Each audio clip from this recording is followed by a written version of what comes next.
안녕하세요. 구독자 유튜버가 같이 가난해지는 채널, 하지만 마음은 풍요로워지는 채널 기준모입니다. 자, 오늘은 올해 출시한 매력적인 두 개 윈도우 기반 노트북을 가지고 나와봤습니다. 하나만 사서는 우리 마음을 풍요롭게 할 수가 없죠. 두 개는 사야 합니다. 자, 하나는 레노버 요가 슬림 7 카본 13이고요. 다른 하나는 MSI 스텔스 15M입니다. 이 두 제품은 전혀 다른 제품이죠. 하나는 비즈니스를 위한 소형 노트북이고요. 다른 하나는 게임을 위한 게이밍 노트북이죠. 쓰임새가 다르니까 두 개가 필요하죠. 자, 만약 여러분이 휴대성 좋은 업무나 학습용 노트북을 고르거나 아니면 게이밍 노트북을 고를 때 이 두 제품은 가장 염두에 둬도 좋을 선택지입니다. 이 영상이 인텔의 후원을 받은 영상이긴 하지만 제가 직접 인텔 이보 플랫폼 인증받은 제품 중에 제가 생각하기에 좀 매력적인 제품을 골라봤어요. 자, 인텔 이보 플랫폼 6권 기억하시나요? 제가 방송한 적도 있죠. 기억하실 겁니다. 여러분들은 오덕이니까요. 저는 아니에요. 저는 리뷰어예요. 오덕은 여러분들이죠.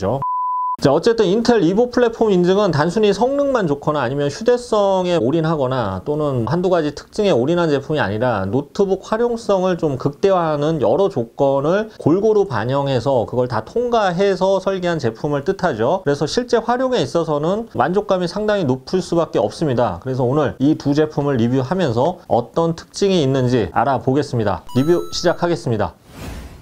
자, 이 채널을 보는 분들은 다 아시겠지만 굳이 인텔 이보 플랫폼을 잠시 복습해 볼까요? 자, 먼저 아이리스 Xe 그래픽을 탑재한 인텔 11세대 프로세서가 탑재돼야 하고요. 이건 뭐 당연한 얘기겠죠. 두 번째는 12인치에서 15인치 사이 모델 중에서 작고 얇아야 합니다. 베젤도 얇아야 해요. 자, 오늘 소개하는 MSI 스텔스 15M은 15인치 게이밍 노트북이지만 무게가 1.74kg에 불과하고요. 가장 얇은 부분은 16mm 정도예요. 자, 레노버 요가 슬림 7 카본 13은 13.3인치에 970g에 불과하고요. 이 말은 비즈니스 노트북뿐만 아니라 게이밍 노트북도 이보 플랫폼 인증을 받은 제품을 고르면 가볍고 그만큼 얇다는 뜻이겠죠. 자, 세 번째는 반응성입니다. 절전 모드에서 1초 이내 시스템이 시작을 해야 하고요. 사람들이 자주 사용하는 프로그램 25개의 반응 시간이 기준 범위 내에 들어와야 해요. 자, 올해 이보 플랫폼 인증 노트북들을 제가 여러 개를 벤치마크를 했는데요. 특히 업무 기반 벤치마크인 PC마크 점수가 4000점대를 대부분 넘어서고 있어요. 자, 레노버 요가 슬림 7 카본 13 역시 4000점대 후반을 기록하면서 업무용 퍼포먼스가 굉장히 뛰어납니다. 작업 시에 버벅거림 없이 시원시원하다는 거죠. 뭐 MSI는 말할 것도 없고요. 자, 네 번째는 배터리인데요. 완충 시 9시간 이상 사용 가능해야 합니다. 스펙상 이 레노버는 완충 시에 15시간 정도, MSI는 9시간 사용이 가능해서 요건에 충족을 합니다. 다섯 번째는 인텔 와이파이 6와 썬더볼트 4 인터페이스를 지원해야 합니다. 그러니까 이렇게 노트북 구입할 때 여러 가지 따져야 되잖아요. 그런데 이보 플랫폼 뺐지만 확인하면 지금 5개 요건이 5개 또 세부적으로 더 여러 가지가 들어있는데 이게 전부 충족이 되니까 자동 통과한다는 얘기죠. 휴대성 좋고 퍼포먼스 적당하고 소프트웨어 반응 빠르고 배터리도 또 오래 가고 무선랜과 포트 속도 역시 빠른 제품이라는 뜻이니까요. 자, 그래서 그 이후에 자신이 원하는 스펙이나 디자인, 사양, 가격 등을 고르면 노트북을 고를 때 막 수많은 선택지 몇 시까지 되죠. 이 수고가 확 줄어든다는 거죠. 고기 먹을 때 우리가 뭐 투뿔이나 원뿔인지 확인하면 되는 것처럼요. 편리하죠. 자, 이제 본격적으로 개별 제품 리뷰를 해볼까요? 먼저 MSI 스텔스 15M입니다. MSI의 대표적인 경량 고성능 게이밍 노트북 시리즈죠. 인텔과 MSI는 이 제품을 개발하면서 울트라 포터블 게이밍 노트북이라는 새로운 기준을 제시했는데요. 35W 전력에서 작동하는 H 시리즈 프로세서를 탑재해서 소비 전력을 대폭 줄였고요. 휴대성도 굉장히 향상시켰습니다. 자, 그래서 MSI 스텔스 15M은 15.6인치 화면이지만 무게가 1.7kg 정도로 휴대성이 좋아요. 그리고 외장 그래픽 카드가 장착된 모델치고는 정말 가볍죠. 물론 게이밍 노트북은 이동할 일이 많지는 않지만 집안에서 이렇게 게임할 때도 한 곳에서만 오래 하면 좀 게을러 보이잖아요. 그런데 이것저것 좀 돌아다니면서 하면 좀 더 부지런해 보이죠. 자, 일단 뭐 리뷰하기 위해서 제가 이렇게 대기 상태에서 키면 화면이 바로 켜지는 거, 이거는 굉장히 좋았어요. 예전 제품들은 막 3, 4초 이상 걸리니까 이거 켜졌나? 막 다시 봐야 될 때도 하고 이렇게 답답했어요. 했었죠. 자, 디자인 볼까요? 알루미늄 재질로 상판에는 MSI의 고유 문양인 용이 그려진 방패가 있습니다. 그런데 뭐 전체적으로는 굉장히 좀 심플하고 얌전한 디자인이고요. 양측면, 힌지, 바닥, 키보드 위쪽에 많은 부분에 발열을 위한 흡배기구가 있어요. 키보드 조명은 RGB 조명을 채택을 했고요. 밝기 조절이나 효과는 소프트웨어에서 조절할 수가 있습니다. 키스트로크는 1.5mm 정도고 반발력은 좋은 편이에요. 게이밍 제품들이 대부분 터치패드가 작은데 이 제품도 뭐 터치패드는 크기가 큰 편은 아니에요. 디스플레이는 FHD 해상도에 안티글레어 코팅을 했고요. 밝기는 250니트로 평범한 편이에요. 그리고 144Hz의 주사율을 지원하기 때문에 게임 시에 좀 더 부드러운 화면을 즐길 수가 있습니다. 포트는 마이크로 SD 슬롯하고 USB Type-A 1개, 오디오 잭이 있고요. 반대편에는 썬더볼트를 겸하는 USB Type-C 1개, 일반 USB Type-C 1개, USB Type-A 1개, 그리고 HDMI 포트가 자리 잡고 있습니다. 최대 2개의 외부 디스플레이를 추가로 연결할 수 있죠. 성능을 알아볼까요? 11세대 Core i7 11375H 프로세서가 탑재됐고요. 인텔 Xe 그래픽이 내장되어 있습니다. 외장 그래픽 카드로는 엔비디아 RTX 3060, 메모리는 16GB가 탑재된 모델이에요. 인텔은 엔비디아와도 파트너십으로 CPU에서 GPU 메모리에 접근하는 속도를 빛의 속도 수준으로 향상시켰다고 해요. 그래서 CPU 단에서만 게임 속도가 6에서 7% 정도 향상됐다고 합니다. 여기 RTX 3060 그래픽 카드 덕분에 게임 기반 벤치마크 점수는 물론 높은 편이고요. 대부분의 게임을 최상위 옵션으로 구동이 가능하고 아주 고용량 게임도 약간의 옵션 타협만 하면 가능한 정도의 퍼포먼스를 보여줍니다. 발열 관리는 굉장히 우수한 편이에요. 인텔과 MSI가 협력해 2개의 팬과 6개의 파이프로 구성된 냉각 시스템을 개발했다고 해요. 그래서 스로틀링을 최소화하고요. 발열도 상당히 줄였어요. 그래서 키보드 위쪽 부분이 살짝 뜨거운 편이지만 키보드는 좀 미지근한 편이고요. 팜레스트는 차가워요. 열이 그다지 전해지지 않습니다. 그러나 풀 부하 시에 최대 속도로 팬이 돌 때는 아무래도 소음이 꽤 느껴집니다. 배터리는 스펙상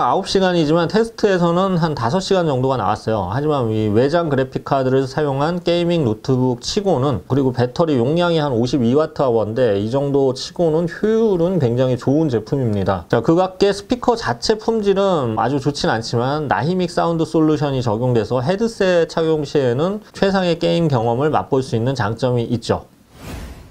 다음은 레노버 요가 슬림 7 카본 13 리뷰인데요. 무게를 줄이기 위해서 이 상판에 2세대 카본 파이버를 적용한 모델입니다. 카본은 비싸지만 강성이 강하고 무게가 가벼운 특징이 있는데요. 밀리터리 스펙을 획득했는데 충격에 강해서 76cm 높이에서 떨어져도 성능이 그대로 유지가 된다고 합니다. 저도 한 76cm에서 떨어지면 한 반년쯤은 누워 있어야 될 것 같은데 대단하네요. 자, 저는 무엇보다 이렇게 지문이 거의 묻지 않고 흠집이 잘 나지 않는 이 표면 처리가 아주 마음에 들었어요. 무게는 966g으로 아주 가볍고요. 두께도 가장 두꺼운 부분이 한 15mm 정도로 얇습니다. 디스플레이는 13.3인치 WQXGA 즉 2560-1600 해상도 화면인데요. 일반적으로 많이 쓰는 16:9 화면이 아니라 세로가 살짝 더 긴 16:10 비율로 업무용으로 쓰기가 좋아요. 뭐더라도 몇 줄 더 나오겠죠. sRGB 값도 100%로 색 재현성도 괜찮은 편입니다. 다만 외부에서 쓰기에는 살짝 어두운 300니트의 밝기는 좀 아쉬운 점이 될 것 같아요. 그래도 안티글레어 코팅을 했기 때문에 반사가 덜해서 화면 밝기에 대한 아쉬움을 살짝 덜어주는 그런 장점은 있습니다. 자, 키보드 쳐봤는데요. 키보드 깊이는 그다지 깊지 않아요. 워낙 얇은 노트북이다 보니까. 그런데 반발력은 또 좋아서 피로감 덜하고요. 키패드 크기도 동급에 비해서는 좀 더 큰 편이에요. 레노버 시리즈는 전반적으로 키패드가 참 마음에 드는데 이 제품도 얇은 제품 치고는 상당히 노력을 기울였습니다. 포트는 단촐합니다. 썬더볼트 4 인터페이스가 2개, 반대쪽은 일반 USB Type-C 포트 1개, 그리고 오디오 잭 1개 정도예요. 전원 버튼도 측면에 붙어있네요. 자, 성능 알아볼까요? 11세대 Core i7 1165G7 프로세서가 탑재됐는데 인텔 아이리스 Xe 그래픽이 내장돼 있어서 게이밍 PC는 아니지만 그래도 간단한 게임 정도는 즐길 수가 있어요. PC마크나 3D마크 점수 역시 전세대에 비해 향상됐고요. 특히 그래픽 성능은 크게 향상됐습니다. 발열 관리 역시 우수합니다. 풀부하 시에는 97도까지 올라갔지만 빠르게 열을 식히고요. 본체의 열 전달은 최소로 막아줍니다. 특히 팬 소음이 아주 조용한 편이어서 발열로 인한 불편은 거의 없었어요. 도서관 같은 데서 사용해도 될 것 같고요. 배터리는 스펙상 15시간인데 테스트 결과 한 9시간 정도의 시간을 보여줬습니다. 요즘엔 더 가는 것도 있는데 할 수도 있지만 9시간은 어떻게 업무를 봐요? 불가능하죠. 저는 회사 다닐 때 하루 90분 정도가 한계였어요. 나머지 시간은 누워 있었죠, 아파서.